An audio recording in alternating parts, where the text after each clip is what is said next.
long time ago, men realized that they had to shave. Well, they could either grow a beard or shave. There were two choices. And so Gillette came up with a razor. They were the first out there, and they cornered the market. And everything was fine in the world. And then one day, when they least expected it, out of the blue, Schick came along with a razor that had two blades. The guys at Gillette didn't know what to do. They weren't expecting this, this threw them for a loop. So they sent a lot of guys into a room, and they said, don't come out until you've got an answer for us. And they came back with a razor that has three blades. They had the market again. They were on top. Now, what happens next is very complicated, and you're going to have to pay really close attention to this because, like most thinking that guys do, it gets a little complicated. Schick came out with the Quattro, okay? And I'm not jiving you. Later this week, Gillette is going to introduce a razor that has 5 blades on it. In the article in Newsweek, Schick said they were ready to respond. Women, you have to help us. This is how guys solve problems.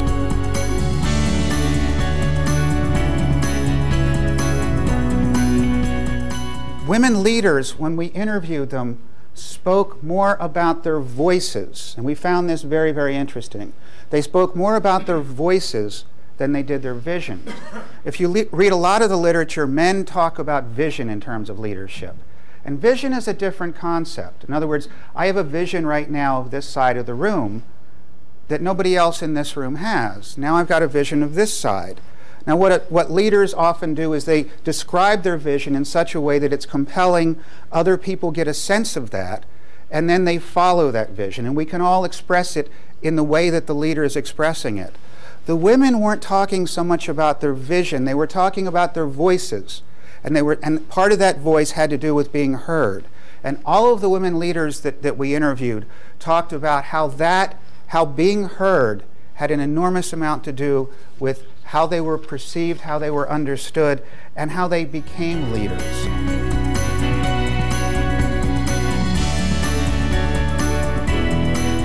The women that we found, and Susan Webb, who was executive vice president of J.P. Morgan, told a story that illustrates how she played with her ego strength and how that came into her understanding what she was about. She said, I'd really infuriated my boss at the time. That's, of course, a very strong opening. She had a meeting. It was a meeting with executives in the room. And she thought her team had just done an incredible job of putting together a program on compensation. And so she thought she was there simply to go over the plan one more time, explain the details of it, to hear everybody talk about how great she had done and how important the role was. But what happened instead was in that meeting, people started challenging her.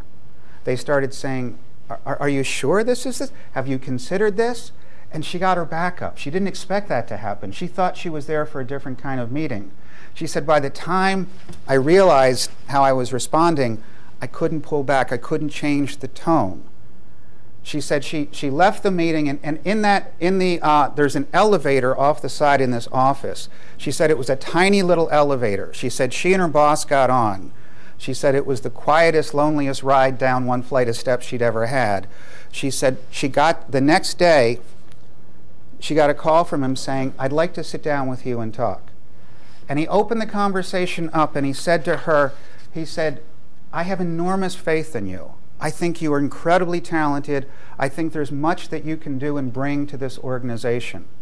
He said, but you've got a blind side, and if we don't address that, I'm afraid it can derail your career. He said, you need to learn how to pull people along rather than just push them.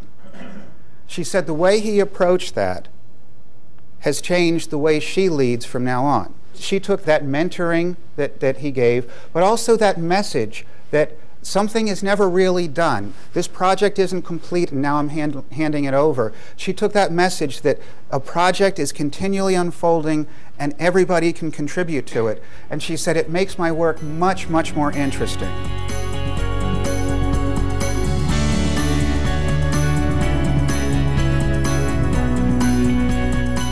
When we first started doing this study, I was in Belgium, and I asked a group of presidents and CEOs of companies. It was a dinner conversation. There were 20 presidents and CEOs there. 4 of them were women, the rest were men. And I said, when you have a difficult decision to make, how many people do you talk to about it?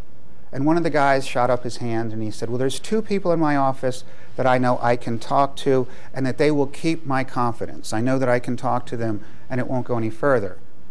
And I thought that was kind of interesting because that wasn't really the question that I had asked him. I didn't ask who will keep your confidence. I just said when you have a difficult decision to make, how many people do you talk to about it?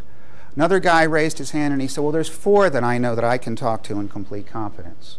I said, that's interesting, that's interesting. And I asked one of the women, I said, when you have a difficult decision to make, how many people do you talk to about it?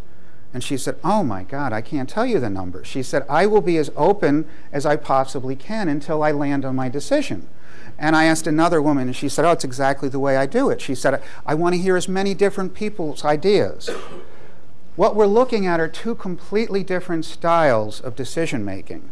The one is really an old boy style, and what it has to do with, there's that, what is that phrase, knowledge is power. So there's that notion that if I keep that knowledge, that I'm somehow more powerful. The women, on the other hand, understand that that's not the way the world is right now. Any of us can get the same information. It's shared freely. The internet makes it much more accessible. It's a very different world. We all have the same information. What matters is what you do with that information.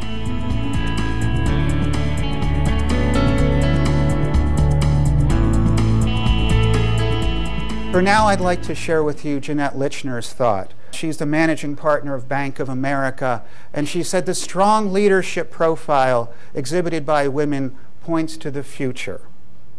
The female view that we strengthen ourselves by strengthening others is redefining leadership.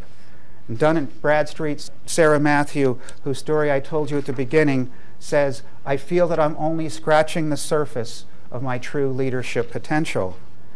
And I particularly liked Regina Sasha's quote. She's the Vice President of Human Resources from FedEx Custom Critical. Regina said, we're looking at a different paradigm of leadership, and it plays naturally to the strengths of women.